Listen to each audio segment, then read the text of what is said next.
Okay. ఇప్పుడు action. Action introduction ఇది. నా పేరు AC Prem Kumar. My name is AC Manoj Kumar. అంటే స్టార్ట్ యాక్షన్. ఓకే. ఇది ఇది ఏమైపోయిందంటే మనోజ్ ఇప్పటికి ఓకే, ఎన్నో డైరెక్టర్కి సంబంధించిన 2 సీజన్స్ చేసినాం, యాక్టర్లకు సంబంధించిన 2 సీజన్స్, డైరెక్టర్కి సంబంధించిన 2 సీజన్స్, యాక్టర్కి సంబంధించిన 2 సీజన్స్ అయిపోయినాయి. మూవీస్కి సంబంధించిన 2 సీజన్స్. ఇప్పుడు ఫస్ట్ సీజన్ కంప్లీట్ అయిపోయింది, సెకండ్ సీజన్ నడుస్తుంది. దీంట్లో కూడా 2 ఎపిసోడ్స్ కంప్లీట్ అయినాయి. ఇది 3rd ఎపిసోడ్. ఏమన్నా ఇది 3rd ఎపిసోడ్ కదా. దీంట్లో ఏ సినిమా గురించి ఏ సినిమా గురించి మాట్లాడబోతున్నాం అనేది ఏం చెప్తే తెలుసుకుందాం. చూద్దాం.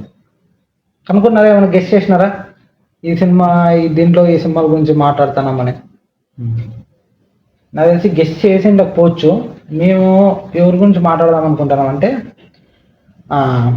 ఏ సినిమా గురించి మాట్లాడబోతున్నాం, అదే ఏ సినిమా గురించి మాట్లాడబోతున్నామంటే శివపుత్రుడు కానీ, వాడు వీడు, నేనే దేవుణ్ణి, ఇలాంటి ఈ సినిమాలు అంటే ఈ టైప్ ఆఫ్ జోనర్ సినిమాల గురించి మాట్లాడదాం.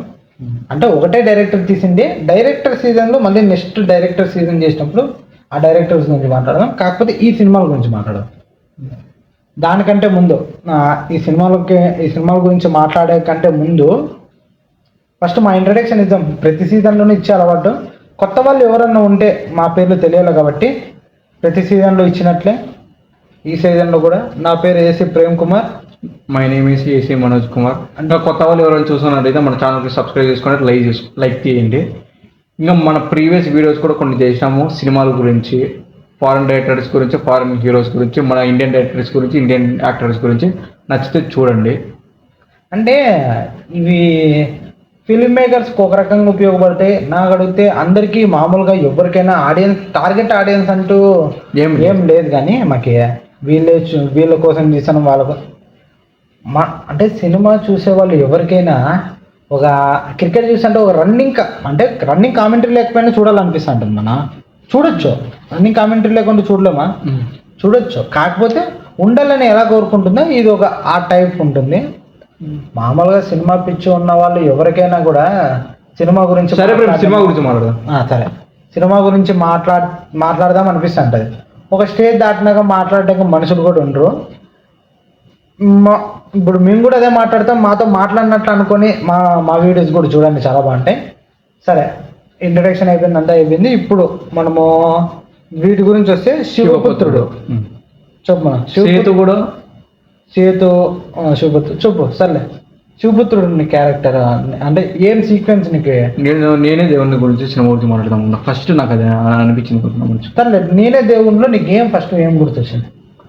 నాకు నేనే దేవుని సినిమాలో ప్రేమ్, నేనే దేవుని సినిమాలో చూసుకుంటే ఆర్య క్యారెక్టర్ ఉంటుందంటే అసలు ఎమోషన్సే ఉండవు ప్రేమ్. ఫస్ట్ ఎమోషన్స్ ఉండవు. ఇంకా ఆ మనిషి ఎట్లా బ్రతికింటాడంటే ఏదో అడవిలో జంతువు ఉంటే ఎట్లుంటుందో అట్లా బ్రతికింటాడు. అట్లా బ్రతికింటాడో ఏమో తెలియదు, కానీ మనసు మాత్రం అట్లా అయిపోయింటుంది.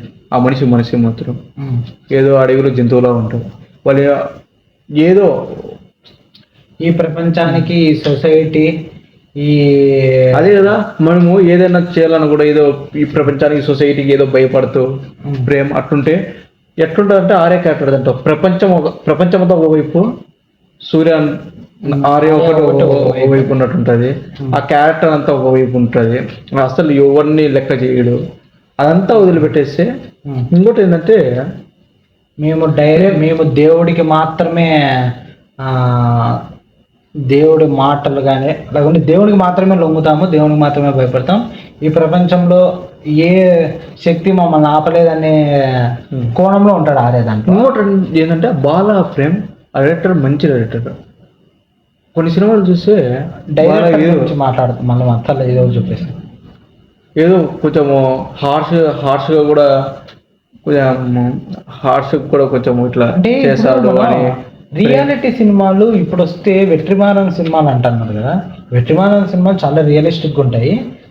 వెట్రిమారన్ కంటే ముందు బాలా సినిమాలు కూడా చాలా, వెట్రిమారన్ కంటే ముందు వెట్రిమారన్ లాంటి జోనర్లో సినిమాలు ఒకప్పుడు స్టార్ట్ చేసిందంటే నాకు బాగానే. అదే బాల సినిమాలో అంటారు కదా, ఈవెన్ ఆయనతో నటించినప్పుడు ఆయన డైరెక్షన్ లో నటించినప్పుడు కొంచెం హార్ష్ ట్రీట్మెంట్ ఉంటుంది అది అని నిజంటే అట్లా ఉంటుంది కాబట్టి యాక్టర్స్ అట్లుంటే శివపుత్రుల్లో కూడా చూసుకుంటే ప్రేమ్ ఇప్పుడు నేనే దేవుడి సినిమా కూడా చూసుకుంటే ఎట్లుంటుందంటే అస్సలు ఆ ప్రపంచం చూసిన ప్రేమను వాళ్ళంతా డబ్బులు లేకుండా అంటే తినడానికి కూడా తిండి లేకుండా ఏదో బజార్లో ఎక్కడో పడుకోవడము తినడము అది ఏదో వాళ్ళకి ఆకలి కాకూడదని ఆ పిల్లోడికి ప్రేమ అది ఏదో డ్రగ్ లేకపోతే డ్రగ్ అనాలో లేకపోతే అది ఏదో కొన్ని పేర్లు ఉంటాయి ప్రేమ అది ఏదో ఆకులు కాలు వస్తే ఏదో పోగా అది ఏదో అట్లాంటివన్నీ తీసుకుంటే ఆకలి కూడా కాకుండా ప్రేమ అట్లే ఉండి బ్రతకడం అట్లాంటివన్నీ బాగా చూపించినప్పుడు బాగా ఆ సినిమాలో చూసుకుంటే ఎట్లుంటుంది అంటే ఒక స్టేజ్లో ఒక సందర్భంలో ఏదో ఒక కార్యాన్ని చిన్నగా ఉన్నప్పుడే వాళ్ళ అమ్మ నాన్న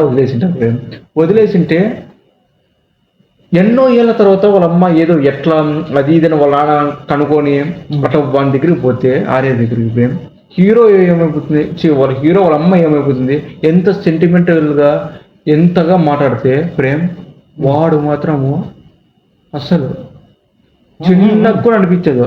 అయ్యో ఇన్ని సంవత్సరాల తర్వాత అమ్మని చూసిన అమ్మా అని దగ్గరికి హెల్ప్ చేసుకోవడం కూడా అసలు ఉండదు. ఎట్లుంటాడంటే ఆ క్యారెక్టర్ చాలా మొండోడో లేకపోతే అసలు మనిషి విరిగిపోయిందో లేకపోతే మనకు చూపిస్తారు కదా స్టార్టింగ్ లోనే అఘోరా అని అంటే వాళ్ళలో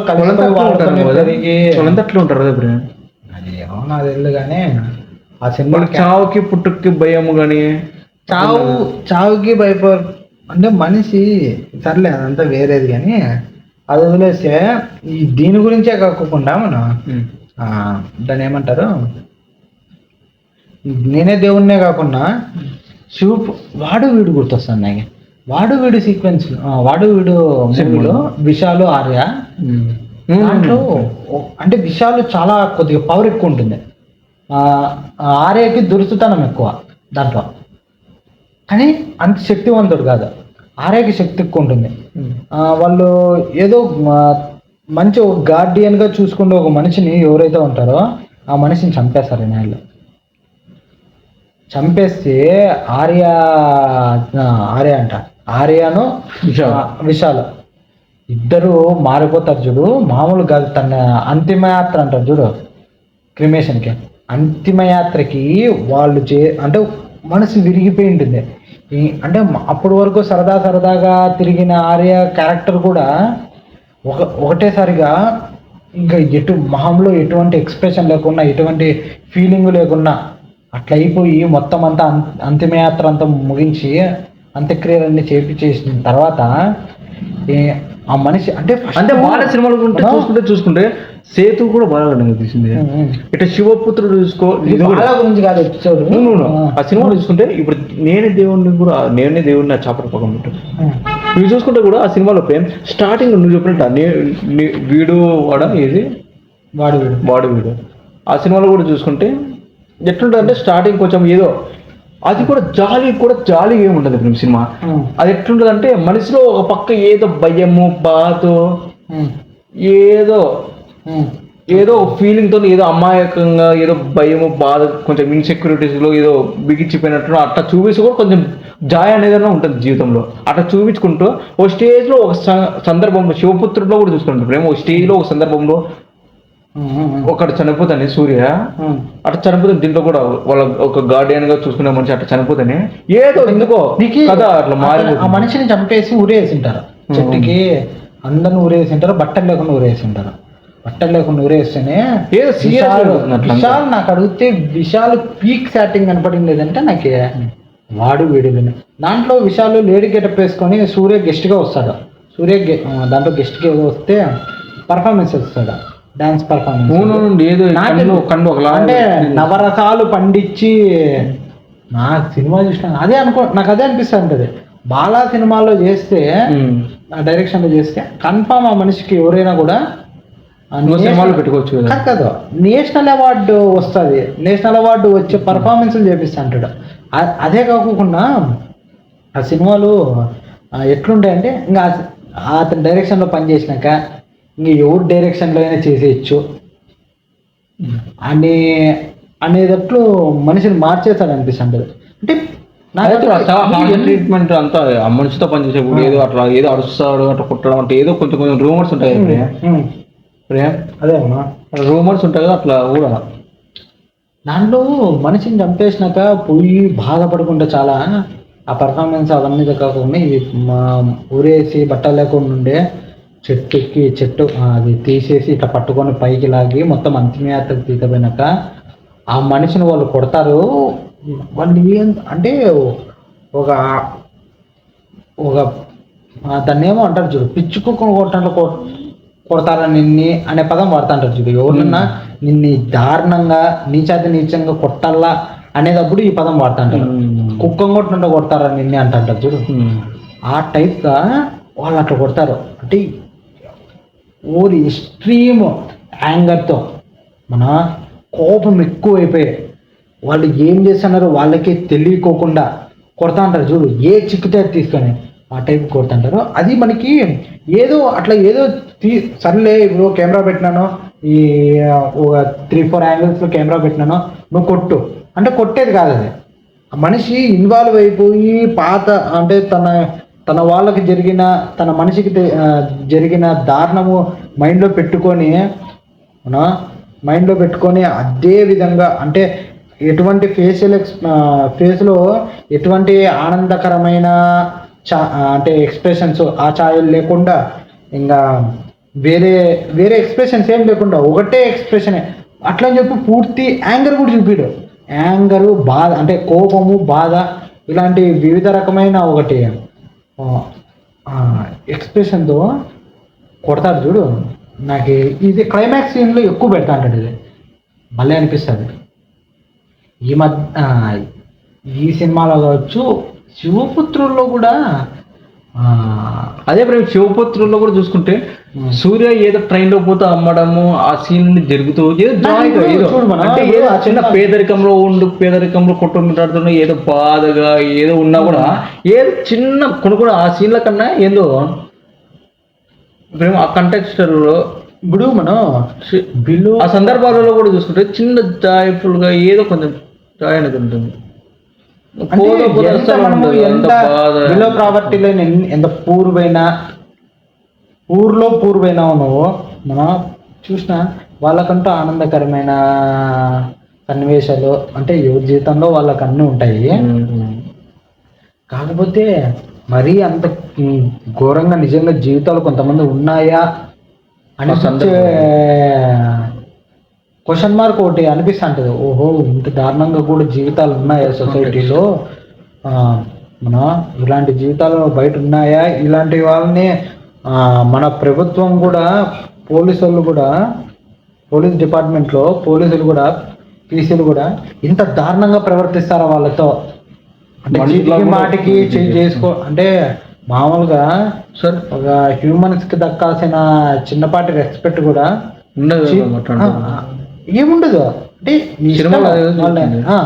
ఆ సినిమాని ఇష్టము ఎట్లా పడితే అట్లా కొట్టడము, ఒక నార్మల్ రెస్పెక్ట్ లేకుండా ఉండడం అంటే అట్లా చూపిస్తుంటే ఓహో నిజంగానే అంత దారుణంగా అంత ఘోరంగా వాళ్ళని ట్రీట్ చేస్తారా అనే క్వశ్చన్ మార్క్ మన మీద వేస్తా అంటాడు. నన్ను చూసిన ప్రతిసారి హార్ష్ రియాలిటీ అంటే ఇట్లా ఉంటుందా నాకు అనిపిస్తుంటుంది. లోకంలో ఎన్నో ఘోరమైనవి జరుగుతున్నాయి. అలాంటి కొన్ని విషయాలు బిలో పావర్టీ లైన్లో జరిగే ఎన్నో దారుణాలు, వాళ్ళని పెట్టుకొని చేసే ఎన్నో వ్యాపారాలు. నేనే దేవుని సినిమాలో కూడా వ్యాపారం చేస్తుంటారు. వాడే బిచ్చగాళ్ళని పెట్టుకొని అడగదిన వాళ్ళని పెట్టుకొని వాళ్ళతో వ్యాపారం చేస్తా అంటాడు. నువ్వు ఇంత జరుగుతూ ఉంటుంది సర్లే ఇప్పుడు వాళ్ళకి బాగున్నా కాళ్ళు విరగొట్టేసి వ్యాపారం చేపిస్తా అంటాడు. అంటే నిజంగా ఇవన్నీ జరుగుతున్నాయి, ఇలాంటి ఓ మాఫియా నడుస్తుందా అని మనకి కూడా అనిపిస్తుంటుంది. అలాంటివి ఎన్నో కొత్త విషయాలు తీసుకొచ్చి అయిపోయింది. సరే ఇంకా నెక్స్ట్ ఎపిసోడ్ ఎవరి గురించి మాట్లాడబోతున్నావు, ఏ సినిమా గురించి మాట్లాడబోతున్నావు అది మీకు తెలిసి ఉంటే కామెంట్ చేయండి. ఓకే, ఒకవేళ మేము అనుకున్న వీటి గురించి చేద్దాం అనుకుంటే మాకన్నా మీరు ఇచ్చిన సజెషన్ ఇంకా బాగుంటే అదే కూడా చేస్తాము. సరే, థ్యాంక్ యూ. కట్ చేద్దాం.